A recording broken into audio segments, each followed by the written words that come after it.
Salut à tous, c'est Nico, bienvenue dans Un mur dans la ville, le podcast qui vous ouvre les yeux sur le handicap visuel. Aujourd'hui, c'est mon deuxième épisode de 2026 et je vais commencer par quelques petites annonces. Alors déjà, j'ai lancé ma première application sur iPhone qui s'appelle Voice Tag, qui permet en fait d'associer à une étiquette NFC, à un tag NFC, un mémo vocal, c'est-à-dire que en fait, vous allez avoir dans l'application, vous scannez un mémo vocal, vous scannez un tag NFC, ça va détecter si c'est un nouveau tag NFC ou est-ce qu'il y a déjà une information dessus. Si l'information c'est un identifiant qui correspond à quelque chose dans la base de données de l'application, ça lira le mémo vocal. Et sinon, ça vous permettra d'enregistrer un nouveau mémo. Parce que pour ceux qui ne savent pas, sur les tags NFC, on ne peut pas stocker de grandes informations. En tout cas, un audio, ça ne passerait pas. Ou sinon, il faudrait qu'il soit extrêmement petit et extrêmement compressé, donc potentiellement pas du tout audible correctement. Et donc du coup, cette application est disponible actuellement sur l'App Store chez Apple. Vous avez le test de 3 mémos gratuits. Et ensuite, c'est un modèle où soit vous payez 9,99 par an, soit 29,99 à vie. Et là-dessus, il y aura des mises à jour. C'est une V1. J'attendrai vos retours. Et en ce qui concerne l'application sur Android, le Play Store m'impose plutôt une validation en fait avec un test fermé vu que c'est ma première application. Et il me faudrait des testeurs d'applications, en tout cas, enfin testeurs. Si vous avez un téléphone Android avec un compte Google et que vous voulez m'aider à pouvoir publier cette application, en gros, il faut que pendant 14 jours, l'application soit installée sur au moins 12 téléphones en même temps. Et vous n'êtes même pas obligé de vous en servir, juste l'installer, l'ouvrir une fois et la garder 14 jours. Et moi, ça me débloquera la possibilité de la mettre en production. Vous pouvez m'envoyer du coup un email avec votre compte Google à nicolas@amirodanslaville.fr parce que vu que c'est un test fermé, c'est à moi de vous ajouter directement dans le test et votre email ne servira qu'à ça, seulement à ça. Donc n'hésitez pas, si vous pouvez m'aider, ça serait vraiment génial. Et maintenant, on va passer au sujet du jour. Sujet très d'époque, on va parler de l'hiver, de ses joies, de ses peines, et tout ce qui peut impacter la vie d'un déficient visuel en hiver. Je vais commencer par un sujet, c'est-à-dire le temps. Le temps quand il fait beau, quand il fait froid, pas froid, quand il neige, quand il y a du verglas, tout ça. Ça impacte quoi quand on ne voit pas? Alors, je vais commencer direct. La neige. En vrai, quand la neige est fraîche, j'ai envie de dire, pour moi, il n'y a pas de souci, on peut marcher dans la neige fraîche. Tant qu'il n'y a pas 70 centimètres de neige, ça va. Pour nos chiens guides, des fois c'est compliqué parce que la neige c'est trop cool. Et du coup, on n'a pas vraiment envie de travailler en tant que chien, on a plutôt envie de se rouler dans la neige et de renifler de tout plein d'odeurs et de manger de la neige et tout ça. Donc après, pour nos chiens guides, ça peut être des fois compliqué quand ils n'ont pas l'habitude et c'est assez exceptionnel. En fait, ils sont un peu comme nous. La neige, ça les excite. Voilà, clairement, en tout cas, moi, les miens, à chaque fois, ça a été le cas. Mais ils arrivent à se reconcentrer avec beaucoup de patience, avec beaucoup de bonne volonté de notre part, en restant calme, en rigolant un petit peu. Personnellement, j'ai jeté une boule de neige sur Ultra il n'y a pas longtemps parce que justement, il faisait n'importe quoi. Donc je lui ai mis une boule de neige, une masse de neige que j'ai soulevée, que je lui ai posée sur la tête plutôt. Voilà. Et bon, après on a retravaillé, moi ça m'a fait rire. Lui il était en mode, mais qu'est-ce que t'as fait? Et, euh, et donc du coup, ouais, c'est assez rigolo. Aucune maltraitance animale, il ne m'en veut pas. Donc clairement, ça va. Ensuite, la neige, quand elle devient un peu tassée et que, par exemple, elle commence à fondre, mais que c'est le soir et qu'il recommence à geler, eh bien ça va donner une petite pellicule de verglas. Et là, c'est la partie compliquée. Parce que déjà, quand on voit bien, des fois, on voit pas les plaques de verglas, ou on les voit au dernier moment. Mais quand on voit pas, on les voit pas du tout. Et nos chiens, je parle du chien guide, mais à la canne, ça va être un peu le même problème. La canne, elle détecte pas vraiment les plaques de verglas. En tout cas, j'ai pas souvenir d'avoir des sensations à part avoir de la glace, vraiment de grosse glace. Là, on sent effectivement une différence de texture. Et nos chiens, ouais, avec leurs quatre pattes, leur centre de gravité qui est très bas. Et j'ai lu pas mal de petites choses, ils ont des clavicules, enfin c'est un peu des clavicules au niveau des épaules, c'est tellement mobile, qu'ils ajustent en temps réel, mais vraiment, il n'y a que les jeunes chiots et les chiens âgés qui ont un peu de mal. Mais nos chiens guides en pleine forme, aucun souci pour marcher sur du verglas. Et Ultra, lui, il marche vite. Et alors j'ai eu qu'une seule chute sur la semaine dernière, sur un virage. On arrive dans le virage, la plaque de verglas est là, et paf, Nico par terre.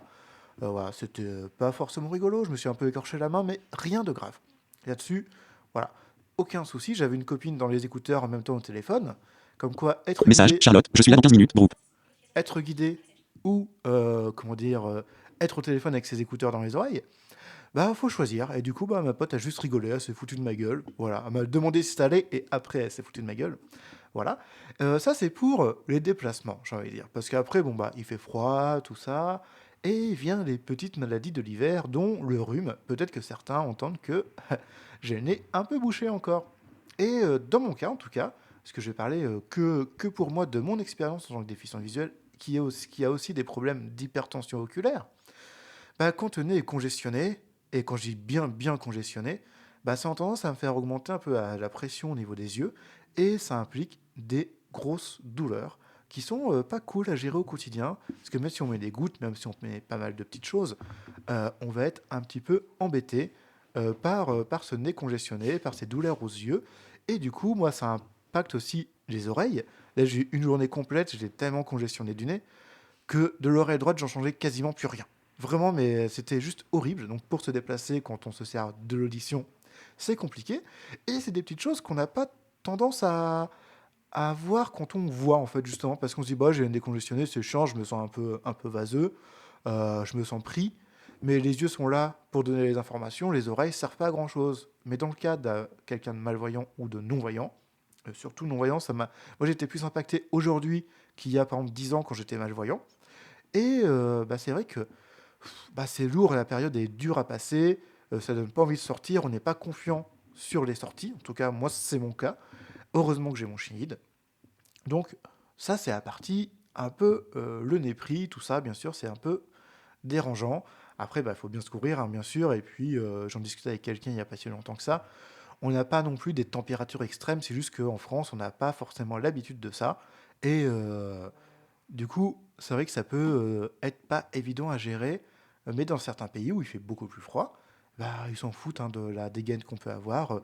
On s'habille chaudement, on fait ce qu'il faut et ça va bien. Ensuite, l'hiver, on va parler de quelque chose de plus réjouissant, de plus sympa, la nourriture. En hiver, on a des plats super sympas, la raclette, la fondue, fondue au fromage en tout cas, tous ces plats un peu conviviaux qu'on peut avoir. Alors, je parle de la raclette à la française, je sais que j'ai des auditeurs suisses, j'ai des amis en Suisse aussi. Ils font pas la raclette comme en France. C'est pas l'appareil à raclette avec des petits poêlons qu'on met et tout ça. C'est un appareil où on met la demi-roue de raclette et t'as quelqu'un qui vient avec une raclette plus grosse que ce qu'on a, frotter le fromage et puis en fait on prépare assiette par assiette au fur et à mesure. En tout cas, c'est comme ça qu'ils font chez mes amis dans le Valais. Donc bonjour à eux aussi. Et bah, cette raclette, en tout cas à la française, euh, bah, ce qui est compliqué quand on est beaucoup déjà autour de la table, on a des gros appareils à raclette, ça chauffe très fort, donc si on met le doigt dessus, ça peut vite être compliqué. Et en fait, le problème, c'est pas tant de mettre le poêlon dans l'appareil, parce que ça, au pire, avec un petit peu de toucher instrumental, on va venir avec notre poêlon toucher le bord de l'appareil, trouver le trou, l'enfoncer, le poser, et normalement, ça va à peu près bien. Alors certains appareils sont mieux que d'autres parce qu'ils ont une petite forme au fond, là où on pose le poêlon, qui donne des petits bords en fait et qui permet vraiment de savoir où le poser et d'être sûr qu'on est bien dedans. Par contre, au moment du retrait de ce poêlon, bah faut aller chercher le poêlon, faut aller mettre la main sur la petite poignée, qui est souvent pas très très grande, et là, bah, l'accident peut vite arriver. Et c'est vrai que c'est pas des plus simples, en tout cas, moi je trouve que c'est pas si simple que ça. Et ça engendre un peu de stress, déjà qu'on transpire parce que l'appareil à raclette chauffe bien, donc autant dire qu'on rajoute un peu de sueur froide sur tout ça, et du coup on passe pas forcément un excellent moment. Mais pour ça, j'ai découvert, bah, au Nouvel An que j'ai fait chez mon meilleur ami, lui a pas d'appareil à raclette qu'on met au centre, il a des petits appareils à raclette individuels avec des bougies chauffe-plat. En fait, on met trois petites bougies chauffe-plat au fond, on les allume, et en fait, il y a un cerclage tout autour, et on vient poser notre petit poêlon dessus, et ça fait des poêlons individuels. Alors moi, ce que j'ai beaucoup aimé, c'est que déjà, on positionne comme on le souhaite. C'est-à-dire qu'on soit droitier, gaucher, tout ça, on le met où on veut. Ça chauffe beaucoup moins, parce que moi, il était à 30 centimètres de moi, je ne sentais quasiment pas la chaleur de l'appareil. Et puis, en fait, le cerclage qui sert en fait de protection autour des flammes, Alors des flammes, c'est des flammes de bougies chauffe-plat, donc c'est pas les flammes de l'enfer, hein, c'est vraiment des petites flammes qui chauffent largement assez pour notre fromage. Et du coup, bah ça nous permet vraiment du coup d'être en sécurité, je trouve. L'allumage se fait facilement. Vous prenez un briquet, type briquet pour les allumes-gaz, où il y a une tige assez longue. Là, on peut réussir à allumer facilement ces bougies. Je ferai peut-être un petit tuto comment allumer des bougies un jour. Mais effectivement, c'est quelque chose qui se fait et qui est plutôt pratique. En tout cas, moi j'ai bien aimé ce type de raclette. Le seul souci, c'est que ces poêlons étaient complètement ronds.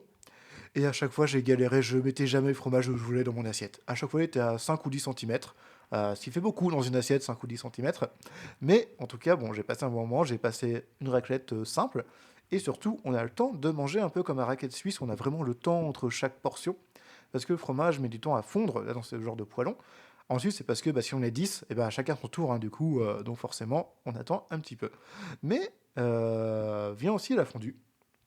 La fondue, plat aussi divers, même si on peut en faire d'autres dans, comment dire, en termes de type de fondue. Moi, je parle de ça au fromage. Ce qui peut être compliqué, eh ben, c'est le trajet entre l'assiette et la fondue, enfin l'appareil. Pareil, même problème qu'à la raclette. C'est compliqué, c'est chaud, faut faire attention. Donc, bah, quand vous êtes, généralement, vous n'êtes pas tout seul à faire une fondue. Big up à ceux qui font des fondues tout seuls, hein, parce que clairement, il faut avoir très très faim. Mais du coup, bah, c'est vrai que c'est pas simple et c'est des moments où on n'est pas à l'aise avec tout ça. Et j'ai pas de solution pour la fondue. Désolé, j'ai pas de mini appareils à fondue ou d'appareils à fondue individuels. J'ai pas été chercher, je n'en ai pas connaissance. Mais si vous connaissez ça, bah dites-moi, moi je serais intéressé peut-être. Hein, voilà. Mais c'est vrai que bah, c'est quand même des choses plutôt pas mal. Et bah comme quoi on peut réussir à passer un moment convivial ensemble avec une bonne raclette sans être en stress de putain, je vais me brûler. Ça, c'est important. Donc, au pire, dans vos familles, bah, peut-être, si vous avez une personne déficiente visuelle, proposez-lui d'acheter un petit poêlon comme ça individuel. Euh, et ça permet, en fait, clairement, de chacun à son petit poêlon. Le milieu de la table aussi est largement débarrassé. Et je crois qu'un poêlon, c'est entre 12 et 15 euros. Je crois que j'ai vu ça sur Amazon. Donc, recherchez euh, appareil à raclette individuel. Et normalement, vous devrez trouver des petites choses comme ça. Donc, ça se fait plutôt bien. Et je crois que pour l'hiver, j'ai fait à peu près le tour des choses dont j'avais envie de vous parler. Mais on ne se rend pas compte des fois que certaines saisons, il y a des choses qui bah, ne sont pas si top que ça pour les personnes qui ne voient pas. Bah, en fin d'année, ça me donnerait l'idée de faire un sujet sur l'automne, autant faire les 4 saisons. Je ferai certainement un sujet sur le printemps, sur l'été. Et si, ça me fait penser, parce que je fais un peu vite là ce matin, euh, en hiver, on peut l'avoir à n'importe quel moment, mais souvent on l'a souvent en hiver. Ces moments où les nuages sont très blancs et qui tapissent tout le ciel. Parce qu'on se dit souvent, ah ouais, c'est l'été, le soleil il gêne et tout. Oui, moi le soleil me gêne, au pire si je suis en statique, je me tourne dos au soleil, le soleil ne me gêne plus.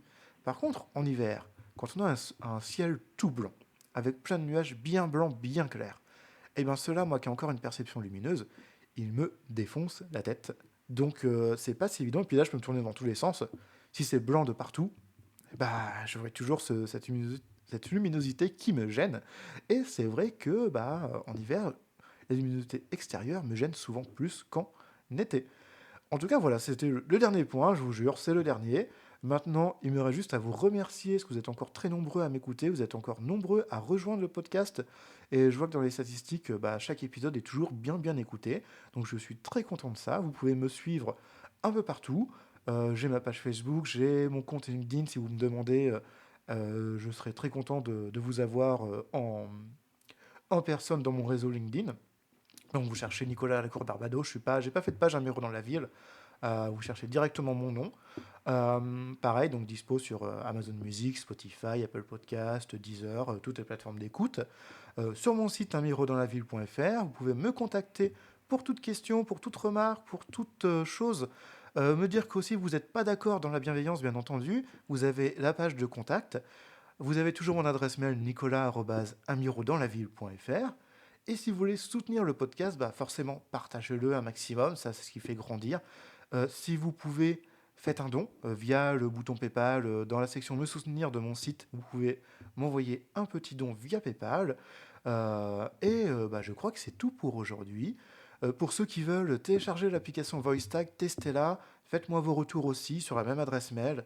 Là-dessus, il n'y aura pas de souci. Je prends tous les retours. J'adapte en fonction.